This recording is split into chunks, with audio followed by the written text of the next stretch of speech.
Hello. तो हम लोग का टेस्ट 4 हो चुका था कंप्लीट। आज से देखेंगे टेस्ट 5। ठीक है, हमारा विज़न आईएएस का लोग जो लगाते हैं प्रीलिम्स के टेस्ट। तो इसमें आपको जो क्वेश्चन पूछे जाएंगे वो है प्राचीन भारत, मध्यकालीन भारत एवं कला एवं संस्कृति से।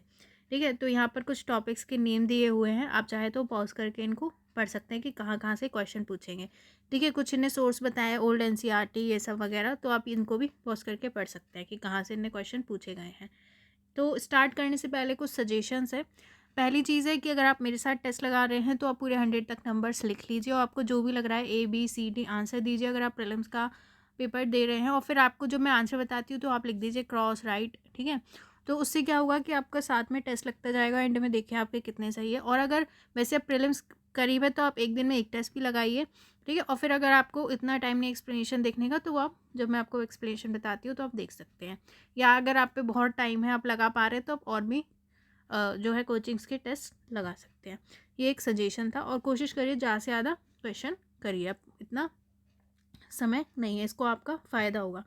तो हम स्टार्ट करते हैं क्वेश्चन 1, थेरी गाथा। लेकिन देखिए, मैं एक चीज़ जो मैं नोटिस करिए कि जब हम टेस्ट लगा के जब हम एक्सप्लेनेशन पढ़ते हैं तो आपका लगभग स्टैटिक पार्ट भी कंप्लीट हो रहा है और करंट भी कंप्लीट हो रहा है, बहुत ज़्यादा पार्ट। ठीक है, वो भी इंपॉर्टेंट पार्ट। तो मुझे लगता है एक्सप्लेनेशन ज़रूरी है।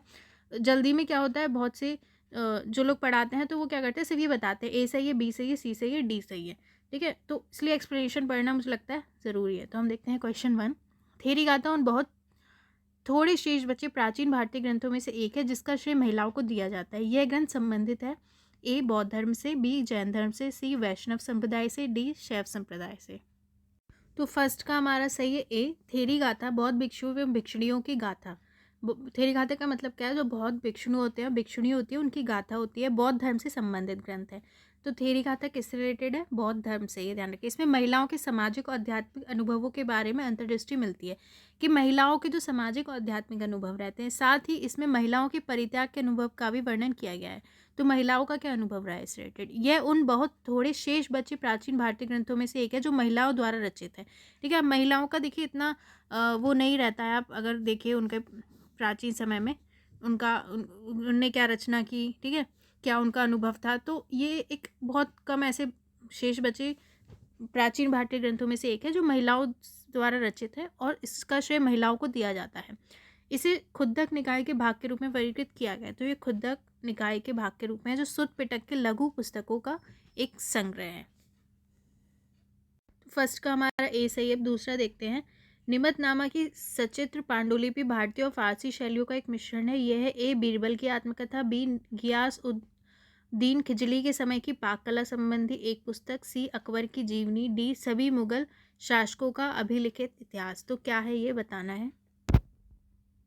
तो 2 का हमारा बी सही है। जैसा कि कल्पसूत्र एक जैन ग्रंथ है कल्पसूत्र की कुछ सचित्र पांडुलिपियों के किनारे पर दिखाई देने वाली फारसी शैली और शिकार के दृश्य से स्पष्ट होता है कि 15वीं शताब्दी के दौरान चित्रकला की फारसी शैली ने चित्रकला की पश्चिम भारतीय शैली को प्रभावित करना प्रारंभ कर दिया था।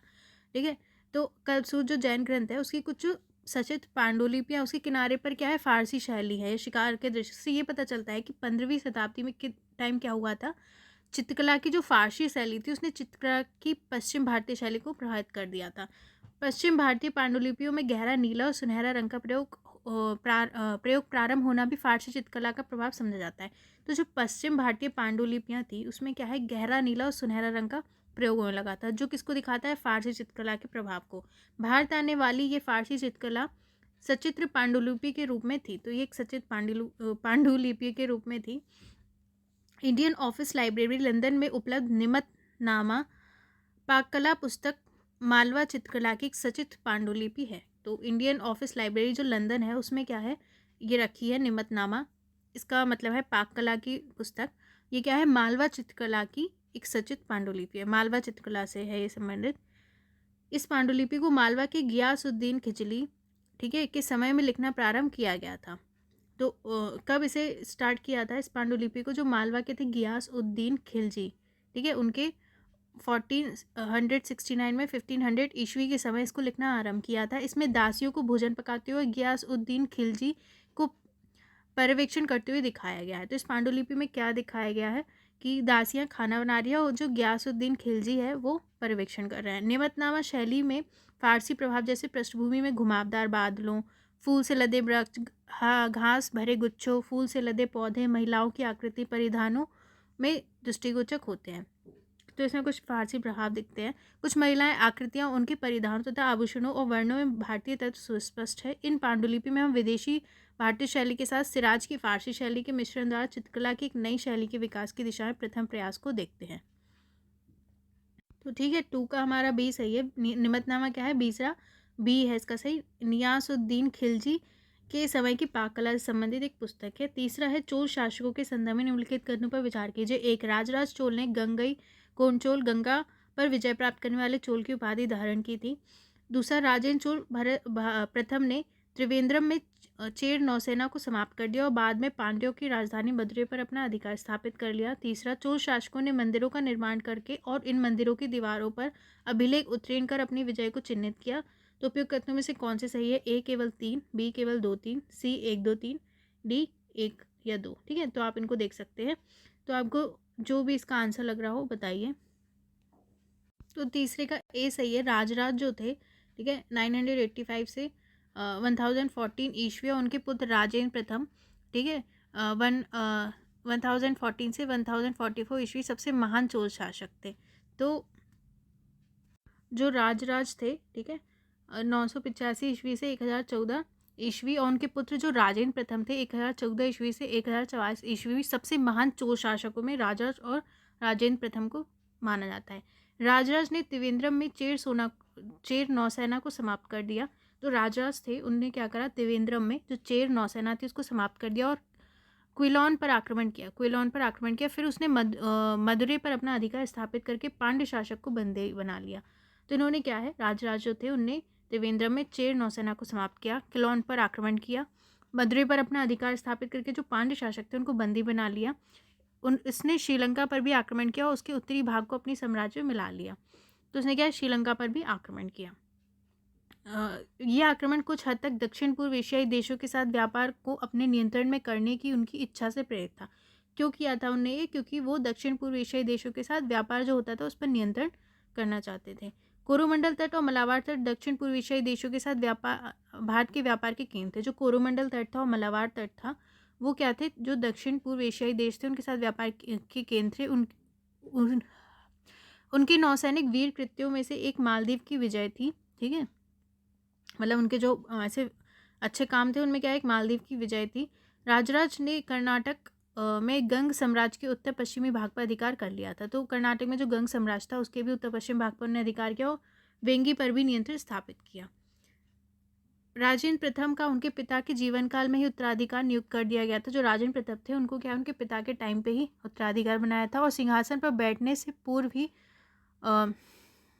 उनने प्रशासन और युद्ध का काफ़ी अनुभव था। ठीक है, उससे पहले ही, मतलब सिंहासन पर बैठने से पहले ही उन्हें प्रशासन और युद्ध का काफ़ी अनुभव था और उसने पांड्य और चेर राज्यों को पूरी तरह जीतकर उन्हें अपने साम्राज्य में शामिल करके राजराज द्वारा स्थापित विलय की नीति को आगे बढ़ाया। तो जो राजेंद्र प्रथम था उसने क्या किया, जो पांड्य और चेर राज्य थे उनको पूरी तरह जीत लिया और उन्हें अपने साम्राज्य में शामिल करके जो राजराज की जो विजय नीति थी उसको आगे बढ़ाया। श्रीलंका पर भी विजय प्राप्त करी राजेंद्र प्रथम ने। युद्ध में श्रीलंका के राजा और रानी के मुकुट और शाही प्रतीक चिन्ह पर अधिकार कर लिया। अगले 50 वर्षों तक श्रीलंका स्वयं को चोल नियंत्रण से मुक्त नहीं कर पाया। तो 50 वर्ष तक श्रीलंका चोल नियंत्रण में था। राजराज और राजेंद्र प्रथम ने विभिन्न स्थानों पर अनेक शिव और विष्णु मंदिरों का निर्माण करके अपनी विजय को चिन्हित किया। तो उन्होंने बहुत जगह शिव और विष्णु मंदिर बनवाए। इनमें से सबसे प्रसिद्ध तंजावुर में बृहदेश्वर मंदिर था जिसका निर्माण 1010 ईस्वी में पूरा हुआ। तो जो सबसे प्रसिद्ध कौन सा था? तंजावुर में बृहदेश्वर मंदिर जिसका निर्माण 1010 ईस्वी में पूरा हुआ था। चोल शासकों ने इस मंदिर की दीवारों पर अभिलेख उत्कीर्ण करने की प्रथा को अपनाया जिससे उनकी विजय श्रृंखला एक ऐतिहासिक वर्णन मिलता है। तो उनकी जो मतलब उपलब्धि थी, उन्होंने क्या है, मतलब मंदिर की दीवारों पे अभिलेख उत्कीर्ण करे। ठीक है, इसलिए हमें चोलों के बारे में उनके पूर्ववर्तियों की अपेक्षा अधिक जानकारी है, इसलिए हमें उनकी जानकारी वहाँ से मिल जाती है। राजेंद्र प्रथम के शासनकाल में सबसे प्रसिद्ध कृत्यों में से एक कलिंग से बंगाल तक कूच करना था जिसमें चोल सेनाओं ने गंगा नदी को पार किया और 2 स्थानीय राजाओं को पराजित किया। तो जो राजेंद्र प्रथम थे उनके जो काम थे उनमें क्या है, एक था कि उन्होंने कलिंग से बंगाल तक कूच किया था, जिसमें क्या है उन्होंने गंगा नदी को पार किया और 2 स्थानीय राजाओं को पराजित किया। यह अभियान 1022 ईस्वी में हुआ था तथा इसका नेतृत्व एक चोल सेनापति ने किया था। ये उस मार्ग के ठीक विपरीत था जिसका अनुसरण महान विजेता समुद्रगुप्त ने किया था। इन अवसर के कीर्तिगान में राजेंद्र प्रथम ने गंगईकोंड चोल, गंगा पर विजय प्राप्त करने वाले चोल की उपाधि धारण की। तो जो राजेंद्र प्रथम थे उन्होंने उपाधि धारण की थी। उन्होंने कावेरी नदी के मुहाने के समय एक नई राजधानी का निर्माण किया। इसे गंगईकोंड चोलपुरम, गंगा पर विजय प्राप्त करने वाला चोल शहर कहा गया। तो उन्होंने क्या है, जो राजेंद्र प्रथम थे, कावेरी नदी के समीप एक नई राजधानी निर्माण की, उसका नाम रखा गंगईकोंड चोलपुरम। इसका मतलब होता है गंगा पर विजय प्राप्त करने वाले चोल। तो तीसरे का केवल तीसरा ही सही है, ए सही है मतलब। तो मतलब थर्ड जो इनका कथन है वही सही है, पहला दूसरा गलत है। जो गंगईकोंड चोलपुरम की उपाधि थी वो राजेंद्र चोल ने ली थी, ठीक है, राजेंद्र प्रथम ने, ठीक है। तो ये बात ध्यान रखिए। अब देखते हैं क्वेश्चन 4। फिरोज शाह तुगलक के संदर्भ में निम्नलिखित कथनों पर विचार कीजिए। एक, उसने ब्राह्मणों को जजिया के भुगतान से छूट प्रदान की। दूसरा, उसने हिंदू धार्मिक ग्रंथों का संस्कृत से फारसी में अनुवाद कराने का प्रयास किया था। तो कौन से सही है? ए केवल एक, बी केवल दो, सी एक और दो दोनों, डी ना तो एक ना तो दो। फोर्थ का हमारा बी सही है। फिरोज शाह तुगलक का जन्म 1309 ईस्वी में हुआ था और वह अपने चचेरे भाई मोहम्मद बिन तुगलक की मृत्यु के बाद दिल्ली की गद्दी पर बैठा, ठीक है। तो फिरोज शाह तुगलक था, ठीक है, उस वो क्या है, जो उसके चचेरे भाई थे मोहम्मद बिन तुगलक, उसकी मृत्यु के बाद 1351 से 1388 जो था, 1351 से 1388 के टाइम पे गद्दी पे बैठा। उसने अमीरों, सेना और मौलवियों को खुश करने की कोशिश की और केवल ऐसे क्षेत्रों पर अपना अधिकार जताने की नीति अपनाई जिन पर राजधानी से दृढ़तापूर्वक शासन किया जा सकता है। तो इसने ज़्यादातर क्या है, जो अमीर थे, सेना थे, मौलवी थे, उनको खुश करने की इसने कोशिश करी, ठीक है। जो मोहम्मद बिन तुगलक था, उसकी कुछ ऐसी नीतियाँ थी, आप पढ़ेंगे तो उनसे ये सब नाराज़ हो गए थे। तो इन्होंने क्या है, इसको मतलब इन लोगों को खुश किया, ठीक है, और ऐसे क्षेत्रों पर अधिकार जताने की नीति अपनाई जिन पर क्या है, राजधानी से अच्छे से शासन किया जा सकता था। कथन एक सही नहीं है। फिरोज के समय में जजिया एक पृथक कर बन गया। तो उस समय उसने जजिया लगाया था।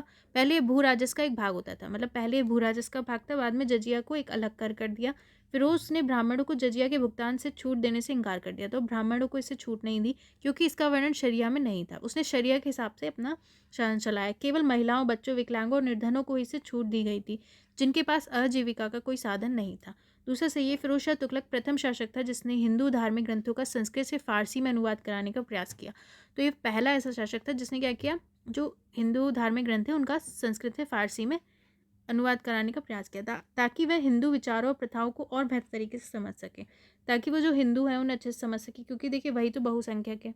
उनके शासनकाल में संगीत, चिकित्सा और गणित से संबंधित अनेक पुस्तकों का संस्कृत से फारसी में अनुवाद किया गया था। तो फोर्थ का हमारा बी सही है, केवल दूसरा सही है, पहला सही नहीं है। फिफ्थ देखते हैं।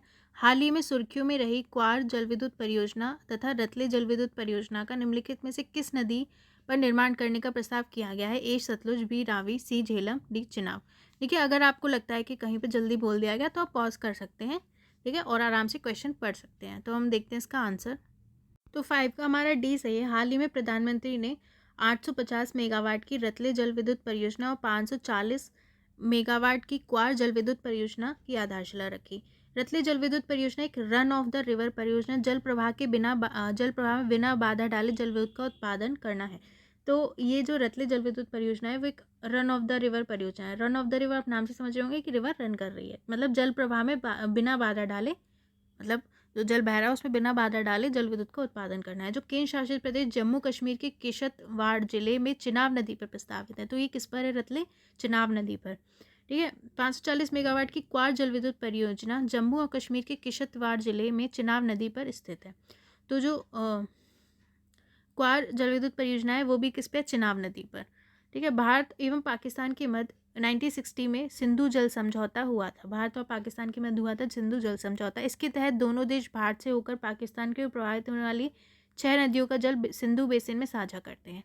इसमें से तीन पूर्वी नदियाँ जो है सतलुज, ब्यास और रावी, इन पर भारत का अधिकार है, जबकि पश्चिमी नदियों चिनाब, झेलम, सिंधु पर पाकिस्तान का अधिकार है। तो डी सही था। तो आप देख सकते हैं कि ये दोनों ही रतले और जो क्वार परियोजना है चिनाब नदी पे है, डी सही है। 6 देखते हैं, संगम युग के दौरान पांड्य वंश के संदर्भ में निम्नलिखित कथनों पर विचार कीजिए। एक, मैगस्नीस ने अपने ग्रंथों में पांड्यों का उल्लेख किया और साथ ही उसे समाज पर मात्र सत्तात्मक प्रभाव को भी रेखांकित किया है। दूसरा, पांड्य क्षेत्र ने भारतीय प्रायद्वीप के दक्षिणी भागों पर अधिकार कर लिया, इसकी राजधानी कावेरीपट्टनम थी। तो कौन से कथन सही है? केवल एक, केवल दो, एक तो दोनों, ना तो एक ना तो दो। 6 का देखिए ए सही है। कृष्णा नदी के दक्षिण में अवस्थित भारतीय प्रायद्वीप का दक्षिणी छोर 3 साम्राज्यों चोल, पांड्य, चेर अथवा केरल में विभाजित था। ठीक है, तो जो कृष्णा नदी थी उसके दक्षिण में, मतलब जो प्रायद्वीपीय भारत है उसका जो दक्षिणी छोर है वो 3 साम्राज्यों, इसमें 3 साम्राज्य थे प्रसिद्ध, अभी हमने पढ़ा चोल के बारे में, पांड्य, चेर थे। ठीक है, पांड्यों का सर्वप्रथम उल्लेख मैगस्नीस द्वारा किया गया। तो जो पांड्य थे उनका सबसे पहले उल्लेख मैगस्नीस ने किया था। उसने बताया कि उनका राज मोतियों के लिए प्रसिद्ध है, मतलब मोतियों के लिए उनका राज प्रसिद्ध था। उसने इसे एक महिला द्वारा शासित होने की बात कही, जो पांड्य समाज में मातृ सत्तात्मक प्रभाव को स्पष्ट करता है। तो इस पर क्या है, ये महिला शासित था तो दिखाता है कि मातृ सत्तात्मक प्रभाव था। पांड्य क्षेत्र, पांड्यों का भारतीय प्रायद्वीप के दक्षिणी और दक्षिण पूर्वी भाग पर अधिकार था। जो पांड्य थे उनका जो प्रायद्वीपीय भारत है उसके दक्षिण और दक्षिण पूर्वी भाग पर अधिकार था। इसे सामान्य तौर पर तमिलनाडु में तिरुनेलवेली, रामनाथ और मदुरई के आधुनिक जिले शामिल थे। तो इनमें जो तमिलनाडु के आप ये जिलों देखेंगे कहाँ का है, वहाँ पे इनका राज था। इनकी राजधानी मदुरई थी। राजधानी कौन सी थी? मदुरई। ईसाई युग की प्रारंभिक शताब्दियों में तमिल विद्यापीठों द्वारा संकलित साहित्य को संगम साहित्य कहा जाता है। ठीक है, संगम साहित्य में पांड्य शासकों के बारे में वर्णन मिलता है, लेकिन ये कोई सुसंगत या स्पष्ट वृत्तांत प्रदान नहीं करता है। तो जो तमिल विद्यापीठों द्वारा संकलित साहित्य है उसको संगम साहित्य कहते हैं। इसमें पांड्यों के बारे में दिया है लेकिन बहुत स्पष्ट नहीं दिया। इसमें 1 या 2 पांड्य विजेताओं का उल्लेख है। हालांकि इस साहित्य से स्पष्ट होता है कि राज्य समृद्ध और खुशहाल था। पांड्य शासकों ने रोमन साम्राज्य के साथ व्यापार से लाभ उठाया और रोमन साम्राज्य ऑगस्टस के पास राजदूत भेजे। तो इनका जो है रोमन साम्राज्य से व्यापार था। यहाँ पर ब्राह्मणों का सर्वाधिक प्रभाव था तथा ईसाई युग की प्रारंभिक शताब्दियों में पांड्य शासक वैदिक धार्मिक संस्कार करते थे। तो आप देख सकते हैं 6 का हमारा कौन सा ए सही है, केवल एक सही है, दूसरा सही नहीं है। देखते हैं 7, निम्नलिखित में से कौन सा से मंदिर भगवान विष्णु को समर्पित है? 1 पडक्कल का पापनाथ मंदिर, दूसरा तंजावुर का बृहदेश्वर मंदिर, तीसरा खजुराहो का लक्ष्मण मंदिर। तो कौन से सही है? ए केवल 1, 2, बी केवल 3, सी केवल 1, डी कोई भी नहीं। तो 7 का बी सही है। तंजावुर के भव्य शिव मंदिर को राजराजेश्वर या बृहदेश्वर मंदिर कहा जाता है। ठीक है, ये शिव मंदिर है, राजराजेश्वर मंदिर, बृहदेश्वर मंदिर या फिर, ठीक है। इनका निर्माण कार्य 1009 ईस्वी के आसपास राजराज चोल द्वारा पूरा करवाया गया था। ठीक है, तो राजराज चोल ने इसे पूरा करवाया था। ये सभी भारतीय मंदिरों में सर्वाधिक विशाल सबसे ऊंचा मंदिर है। ठीक है, बृहदेश्वर मंदिर अपने पूर्ववर्ती अर्थात पल्लव, चालुक एवं पांड्य राजाओं द्वारा निर्मित किसी भी मंदिर से विशाल है। ये सबसे विशाल है। इस चोल मंदिर का बहुमंजिला विमान 70 मीटर 230 फीट की गगनचुंबी ऊंचाई तक खड़ा है, जिसकी चोटी पर एकाश शिखर है जो एक अष्टभुज गुंबद के आकार की स्तूपिका है। तो आप लोग इनकी फ़ोटो देख लीजिए इंटरनेट में, तो आपको समझ में आ जाएगा कि ये कैसा है। ठीक है, एकाश शिखर है इस पर। यही वह मंदिर है जहां पहली बार 2 बड़े गोपुरम, प्रवेश द्वार, शिखर की योजना मंदिर निर्माण के मूल कार्यक्रम में ही शामिल थी। ठीक है, तो यहाँ पर 2 बड़े गोपुरम है, मतलब ये जो गोपुरम बनाने की योजना थी वो मंदिर निर्माण के मूल कार्यक्रम में शामिल थी। शिखर के कोनों पर नंदी की विशाल प्रतिमाएं बनी हुई है, चोटी पर एक कलश बना हुआ है। तो शिखर के दोनों कोने पर क्या है? नंदी की विशाल प्रतिमा है और चोटी पर कलश है। सैकड़ों आकृतियां विमान की शोभा बढ़ा रही हैं। मंदिर के मुख्य देवता शिव हैं, जो एक अत्यंत विशाल लिंग के रूप में एक 2 मंजिला गर्भगृह में स्थापित है, मतलब शिव भगवान को समर्पित है ये। अनेक शैलियों का संकलन एवं समावेशन चालुक्यकालीन भवनों की विशेषता थी। चालुक्य मंदिरों का एक सर्वोत्तम उदाहरण पडक्कल में स्थित विरूपाक्ष मंदिर है। तो जो चालुक्य मंदिर है उनका उदाहरण है पडक्कल में विरूपाक्ष मंदिर। थोड़ा सा गलत प्रोनाउंसिएशन हो जाए तो सॉरी। यह मंदिर विक्रमादित्य के शासनकाल में उनकी पटरानी लोका महादेवी द्वारा बनवाया गया था। तो ये कब बनाया गया था? जो विक्रमादित्य सेकंड थे उनके शासनकाल में 733 से 44 में उनकी जो रानी थी पटरानी लोका महादेवी द्वारा बनवाया गया था। इस स्थल पर स्थित एक अन्य महत्वपूर्ण धार्मिक स्थल पापनाथ मंदिर है, जो भगवान शिव को समर्पित है। तो जो पापनाथ मंदिर है वो शिव को समर्पित है। खजुराहो का लक्ष्मण मंदिर विष्णु को समर्पित है। ठीक है, जो खजुराहो का लक्ष्मण मंदिर है वो विष्णु को समर्पित है। यह मंदिर चंदेल वंशी शासक धंग द्वारा 954 में बनवाया गया था। तो देखिए, जो खजुराहो का लक्ष्मण मंदिर है वो किसको समर्पित है? विष्णु को। ठीक है, पापनाथ मंदिर मैंने आपको बताया शिव भगवान को। तो ये मंदिर जो चंदेल वंश के थे शासक धंग द्वारा, ठीक है, 954 954 ईस्वी में बनवाया गया था। नागर शैली में निर्मित यह मंदिर एक ऊंची वेदी चबूतरे पर स्थित है और उस तक पहुंचने के लिए सीढ़ियां बनी हुई हैं। इसके चारों कोनों में 4 छोटे देवालय बने हैं और इनकी गगनचुंबी शिखर पिरामिड की तरह सीधे आकाश में खड़े हुए उनके उदग्र उठान को प्रदर्शित कर रहे हैं। इसमें शिखर के अंत में एक नालीदार चक्रिका है जिसे आमलक कहा जाता है और उन पर एक कलश स्थापित है।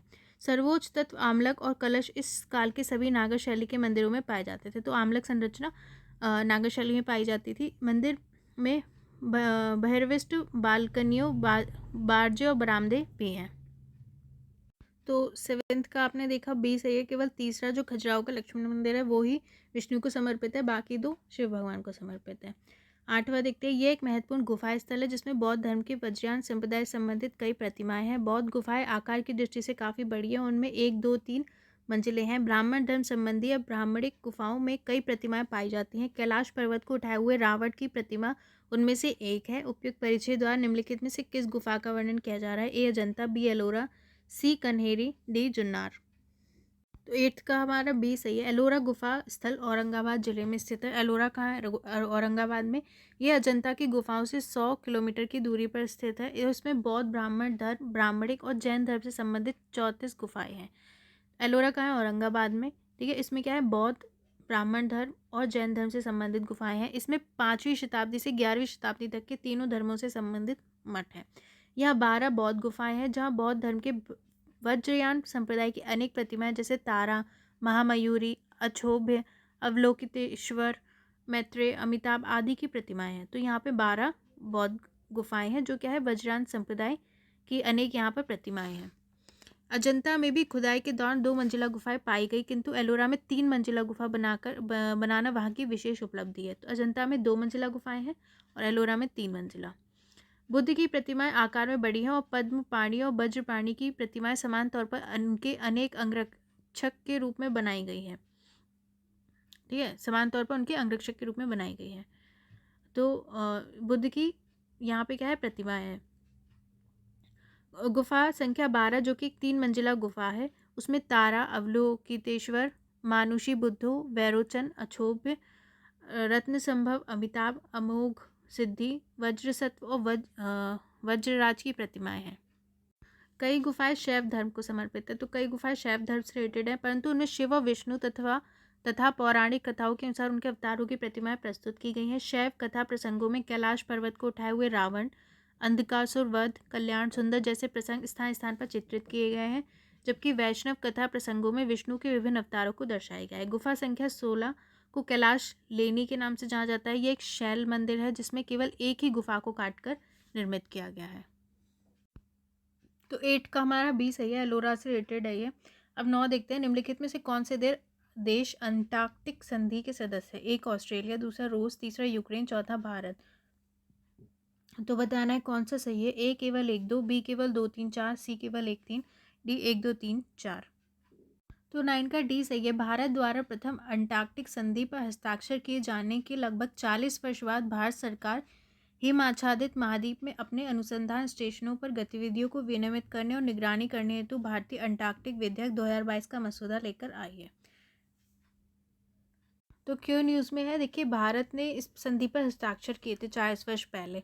ठीक है, अब क्या है, इस जो देखिए यहाँ पे पूरी पूरी बर्फ़ है, तो इसमें क्या है, अपने जो उसकी रिसर्च स्टेशन है, ठीक है, उनकी गतिविधियों को विनियमित करने, रेगुलेट करने और निगरानी करने हेतु एक विधेयक लाई है, भारतीय अंटार्कटिक विधेयक।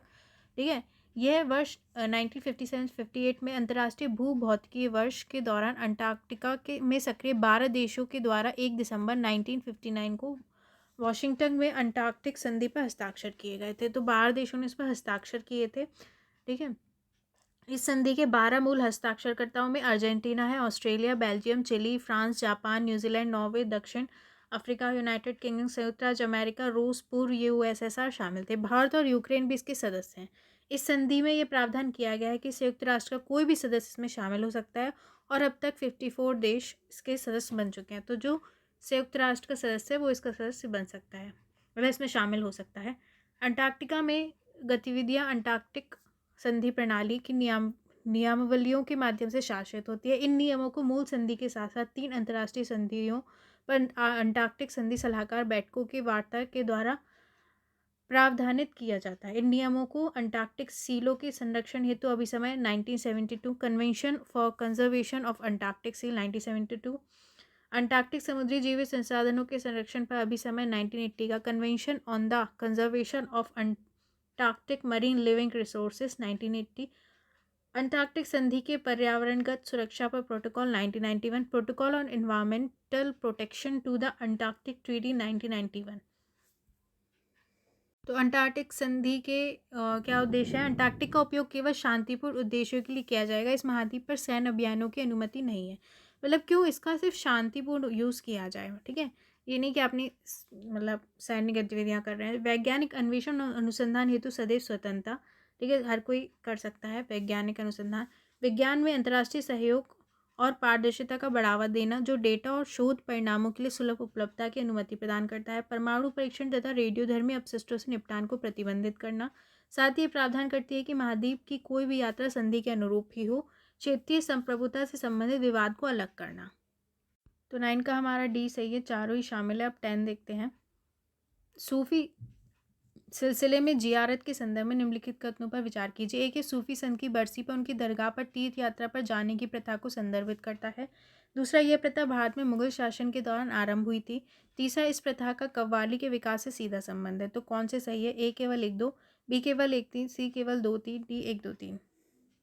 तो 10 का हमारा बी सही है। सूफी संत पीर की मृत्यु के पश्चात उनके मकबरे या दरगाह उनके मुरीदों के लिए भक्ति के केंद्र बन जाते हैं, ठीक है। तो जो सूफी संत या पीर होते हैं, जब उनकी मृत्यु होती है तो उनके जो मकबरे होते हैं, दरगाह होते हैं, वो मतलब जो उनके मुरीद होते हैं उनके लिए एक भक्ति के केंद्र बन जाते हैं। इसमें पीर की दरगाह पर तीर्थ यात्रा जियारत के लिए जाने की प्रथा विशेष रूप से उनकी बरसी के अवसर पर को प्रोत्साहन मिला, ठीक है। तो एक तरीके से तीर्थ यात्रा करते हैं, इसको जियारत बोलते हैं। तो उस पर जाने को बोलते हैं जियारत, ठीक है। इसको प्रोत्साहन मिला। इस प्रथा को पीर की आत्मा का ईश्वर से मिलन कहा जाता है। लोगों का मानना था कि मृत्यु के बाद पीर ईश्वर से एकीभूत हो जाते हैं और इस तरह पहले के बजाय उनके और अधिक करीब हो जाते हैं। यह प्रथा दिल्ली सल्तनत के दौरान भी प्रचलित थी। ख्वाजा मोइनुद्दीन की दरगाह के सबसे आरंभिक वर्ष का संदर्भ 14वीं शताब्दी से प्रारंभ होता है। दरगाह निसंदेह अपने शेख की सदाचारता और भक्तियों, इसके आध्यात्मिक उत्तराधिकारियों की श्रेष्ठता और शाही आगंतुकों द्वारा प्रदान की गए संरक्षण कारण लोकप्रिय थी। उपलब्ध साक्ष्यों के अनुसार मोहम्मद बिन तुगलक दरगाह पर जाने वाला पहला सुल्तान था। संगीत और नृत्य का उपयोग करना जियारत का एक महत्वपूर्ण पहलू है। विशेष रूप से प्रशिक्षित संगीतकारों या कव्वालों द्वारा देवीय परमानंद की भावना को प्राप्त करने हेतु रहस्यवादी गुणगान का किया जाना। सूफी संत जिक्र, ईश्वर का नाम मतलब जाप, या फिर समा श्रवण करना अर्थात आध्यात्मिक संगीत की महफिल के द्वारा ईश्वर की उपासना में विश्वास रखते थे, जिससे अंततः संगीत की कव्वाली शैली का विकास हुआ। तो 10 का हमारा बी सही है, केवल 1 और 3 सही है।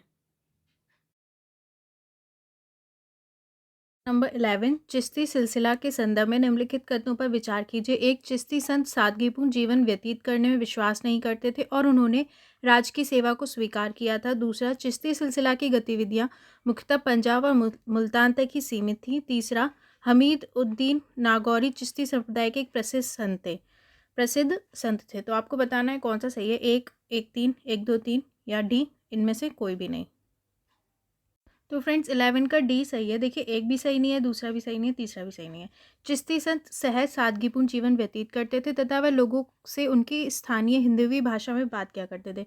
जो चिश्ती संत होते थे वो सिंपल जीवन जीते थे। वे हिंदुओं सहित निम्न वर्ग के लोगों के साथ भी स्वतंत्र रूप से घुलते मिलते थे। वे राज की राजनीति से अलग रहना पसंद करते थे तथा शासकों कुलीन वर्ग के लोगों की संगति से दूर रहते थे, ठीक है। तो देखिए, सच्चे मतलब इधर पे संत थे, सिंपल जीवन जीते थे, ठीक है। और क्या थे कि वो मतलब जो राजनीति थी, पॉलिटिक्स, उससे दूर रहते थे, शासकों से दूर रहते थे।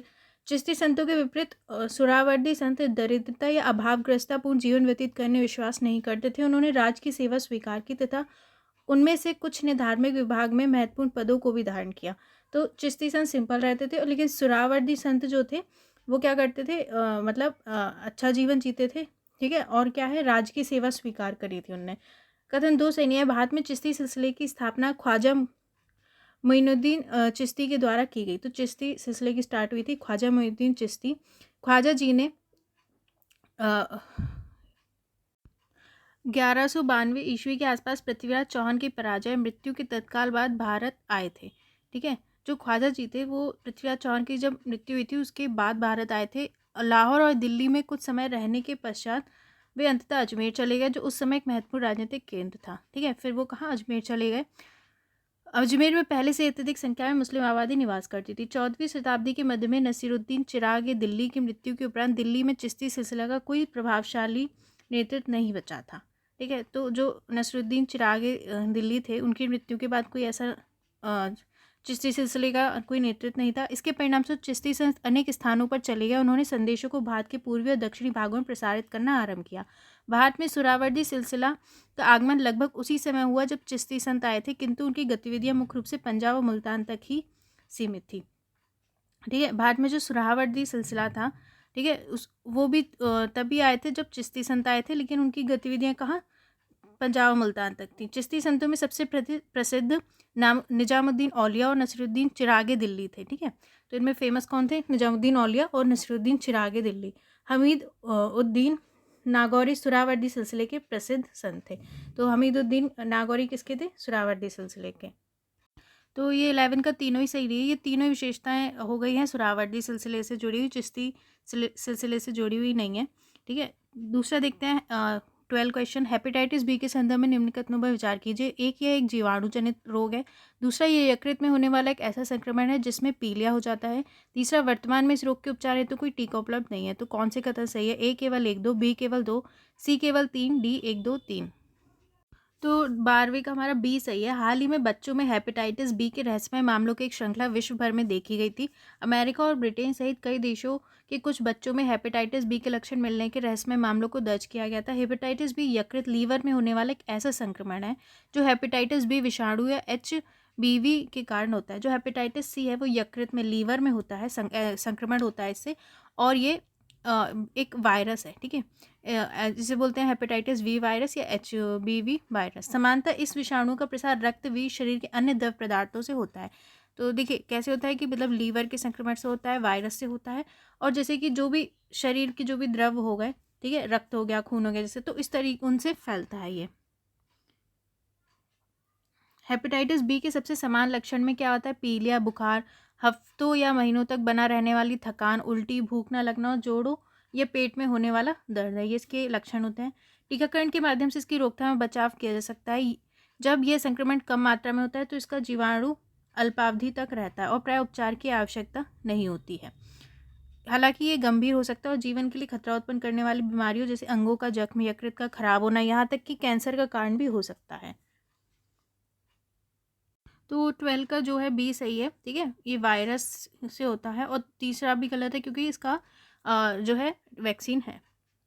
अब 13 देखते हैं। निम्नलिखित युगों पर विचार कीजिए। सिंधु घाटी के नगर और नदी पर अवस्थित। एक, मोहनजोदड़ो सिंधु नदी पर, दूसरा हड़प्पा रावी नदी पर, तीसरा कालीबंगा व्यास नदी पर। तो इनमें से कौन से सही सुमेलित है, ए केवल 1, बी केवल 1 2, सी केवल 2 3, डी 1 2 3।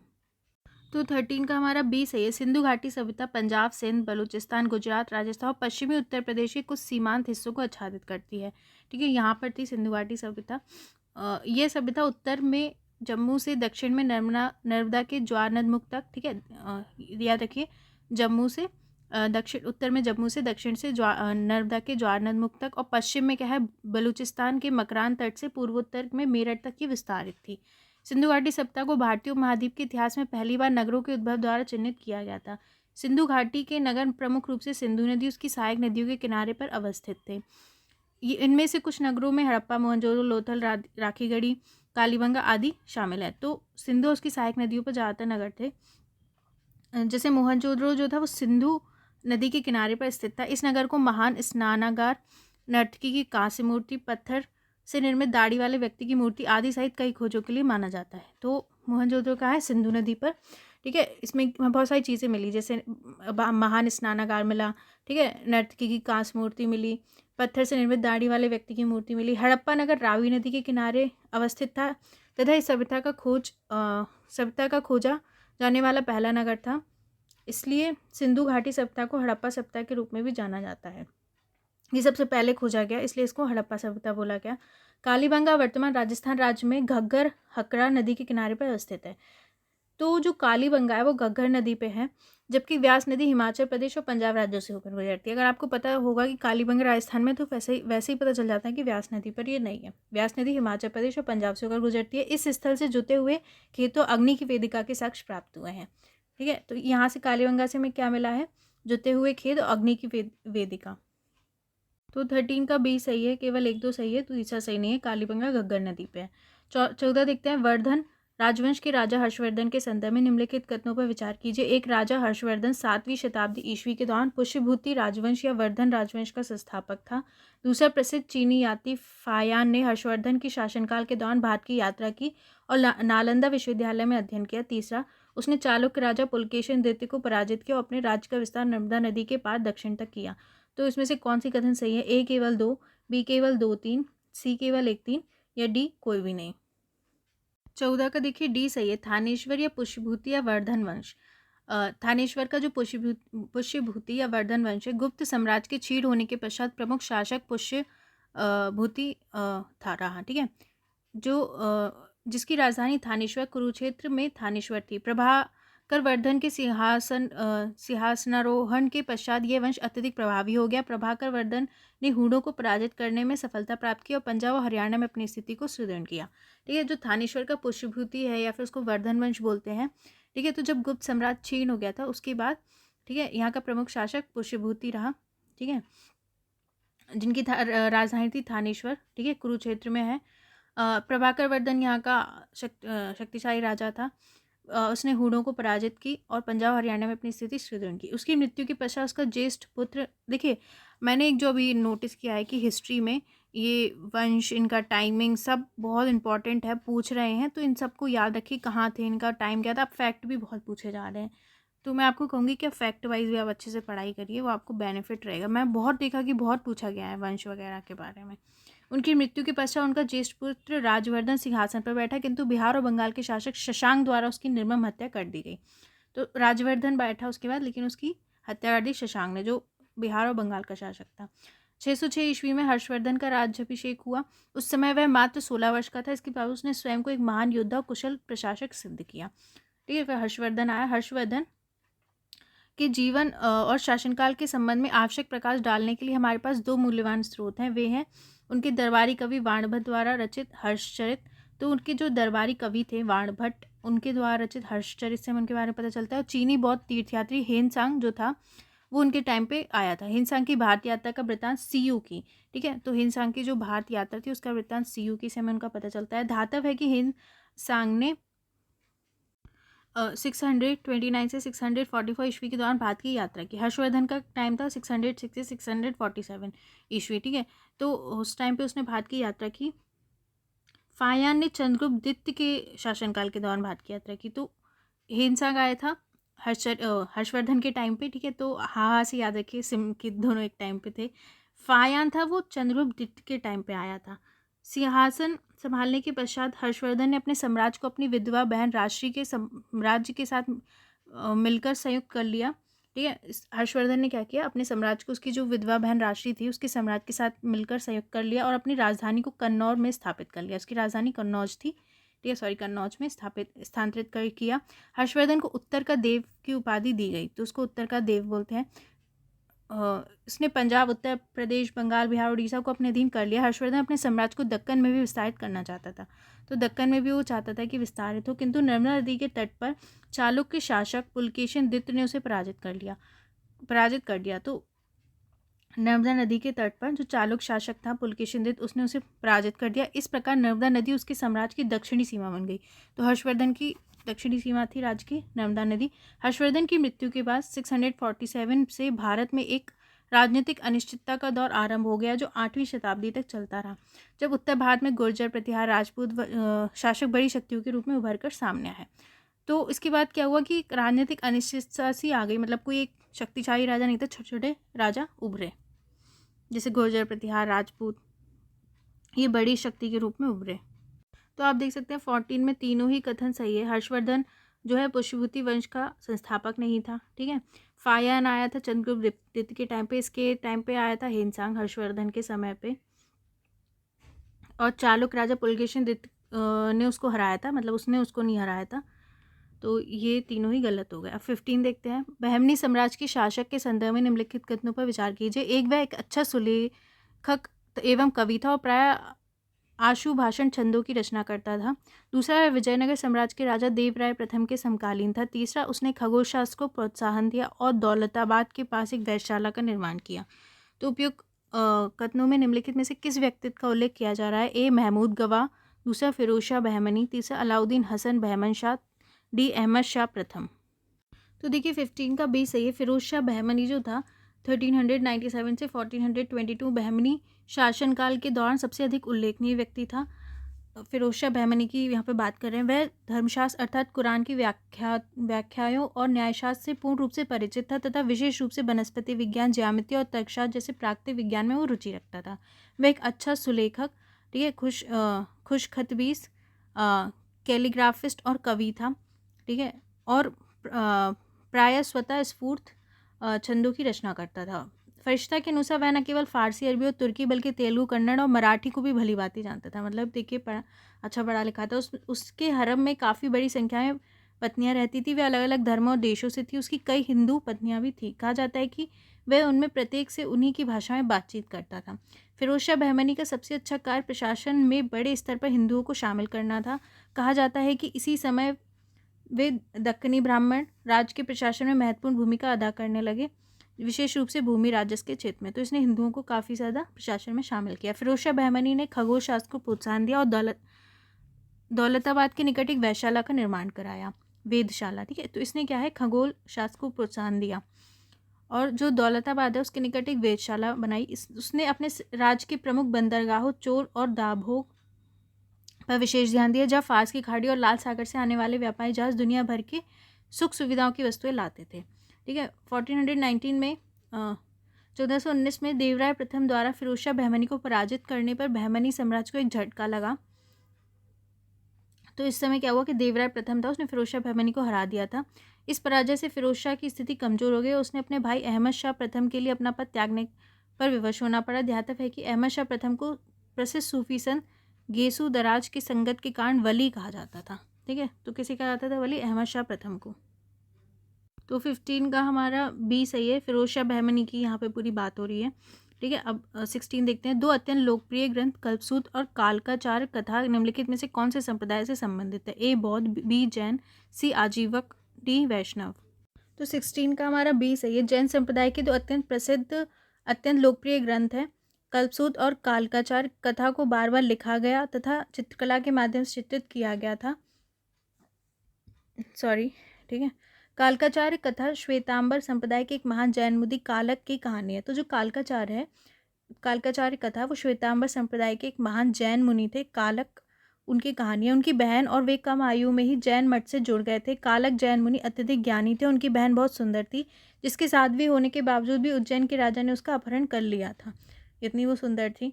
कालकाचार्य कथा को कल्पसूत्र में एक परिशिष्ट के रूप में जोड़ा गया है। तो कल्पसूत्र के एक परिशिष्ट के रूप में है ये। कल्पसूत्र में संसार के 3 प्रकार के पुण्य पुरुषों के बारे में बताया गया है।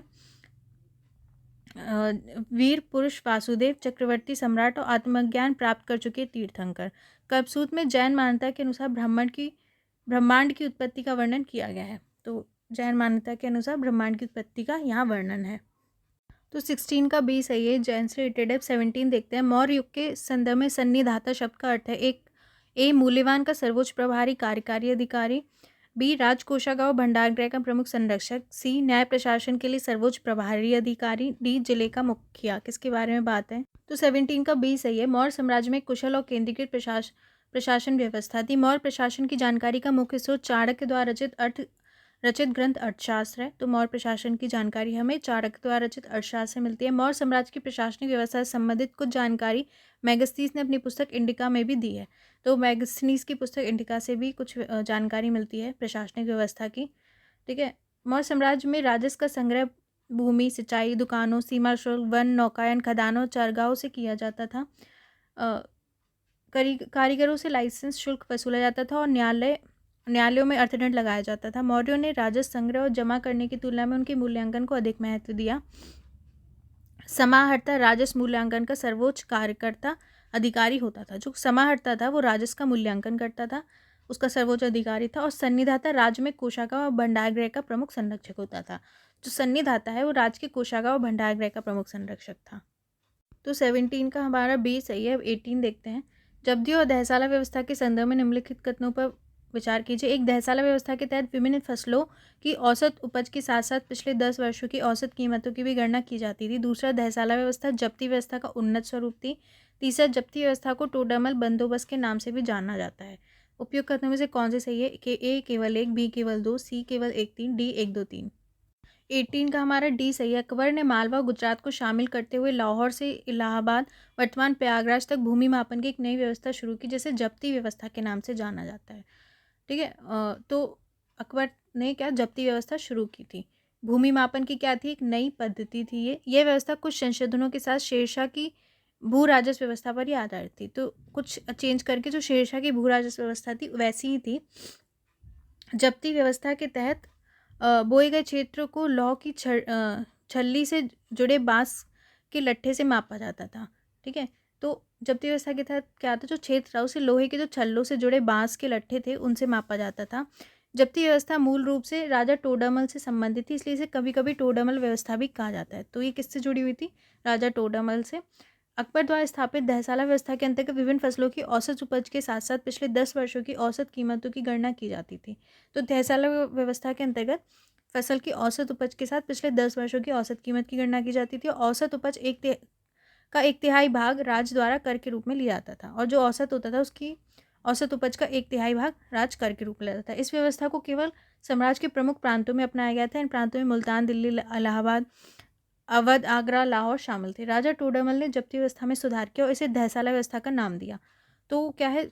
जब्ती व्यवस्था में सुधार करके उसे दहसाला व्यवस्था नाम दिया गया, इसलिए दहसाला व्यवस्था जब्ती व्यवस्था का एक उन्नत स्वरूप थी। तो 18 का डी सही है हमारा, तीनों ही सही है।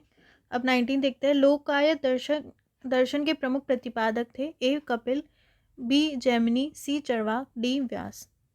तो 19 का हमारा सी सही है। भौतिकवादी दर्शन के प्रमुख प्रतिपादक चारवाक थे। जो भौतिकवादी दर्शन है उसके प्रतिपादक थे चारवाक। इस दर्शन को लोकायत के नाम से जाना जाने लगा। तो इसका अलग नाम है लोकायत, जिसका अर्थ है आम लोगों के से प्राप्त विचार। ठीक है, यही लिखा हुआ है, आम लोगों से प्राप्त विचार। लोकायत में विश्व लोक के साथ अंतरंग संपर्क के महत्व को रेखांकित किया गया और परलोक में अविश्वास प्रदर्शित किया गया। मतलब कि विश्व के साथ आपका जो है संबंध होना चाहिए। ठीक है। परलोक में विश्वास नहीं करते थे। ठीक है। लोकायत मत में अनेक सिद्धांतों का श्रेय चरवाक को दिया जाता है। वे आध्यात्मिक मोक्ष की खोज के विरोधी थे।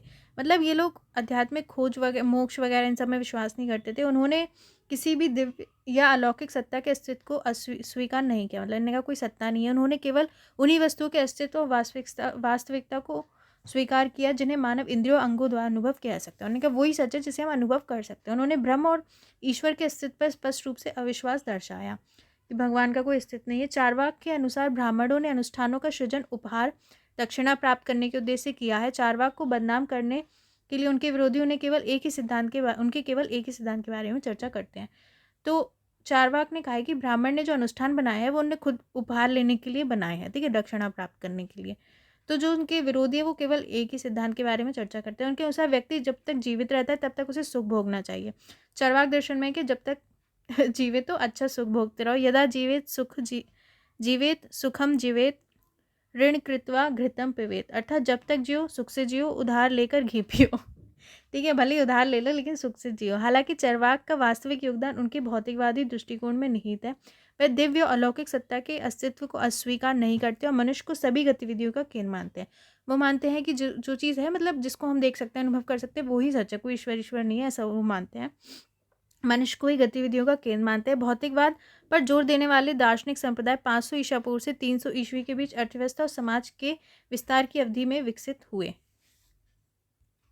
19 का सी सही है, लोकायत दर्शन चरवाक से जुड़ा है। क्वेश्चन 20 देखते हैं, बौद्ध धर्म की शिक्षाओं के संदर्भ में निम्नलिखित कथनों में कौन सा सही नहीं है। ए, बौद्ध धर्म शाश्वत आत्मा के अस्तित्व को मानता नहीं देता। बी, बौद्ध धर्म पुनर्जन्म के सिद्धांत को स्वीकार नहीं करता है। सी, बौद्ध धर्म के अनुसार निर्वाण की प्राप्ति ही परम लक्ष्य है। डी, बौद्ध धर्म ईश्वर के अस्तित्व को नहीं मानता है।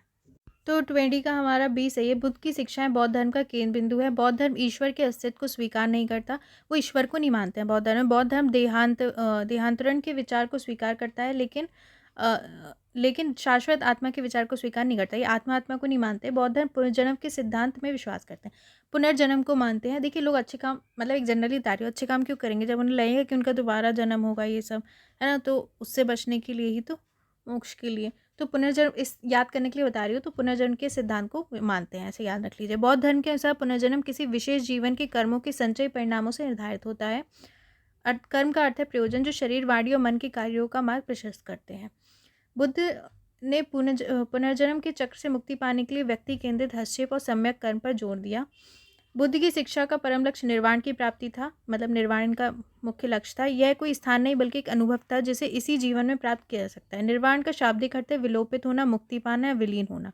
मुक्ति हो जाना निर्वाण है, अर्थात इच्छा, मोह, लोभ, घृणा और अज्ञानता से मुक्ति पा लेना। वैसे सच बताऊं तो इन सबसे अगर आप मुक्ति पा लेंगे तो आपकी लाइफ वैसे बहुत अच्छी हो जाएगी। ये इच्छा, लोभ, मोह, घृणा, इसी से सब लोग ज़्यादा अज्ञानता से ज़्यादा दुखी रहते हैं। तो बी 20 का बी सही है, मतलब इन्हें पूछा था कौन सा सही नहीं है, तो बी सही नहीं है। ठीक है, तो बौद्ध धर्म पुनर्जन्म के सिद्धांत को स्वीकार नहीं करता है, बाकी सारे थे हमारे सही थे। तो यहाँ पे हमारे 20 क्वेश्चन हो गए, बाकी क्वेश्चन हम नेक्स्ट वीडियो में देखते हैं। ठीक है, अच्छे से पढ़ते रहिए, आपका दिन अच्छा हो। Happy Holi, thank you.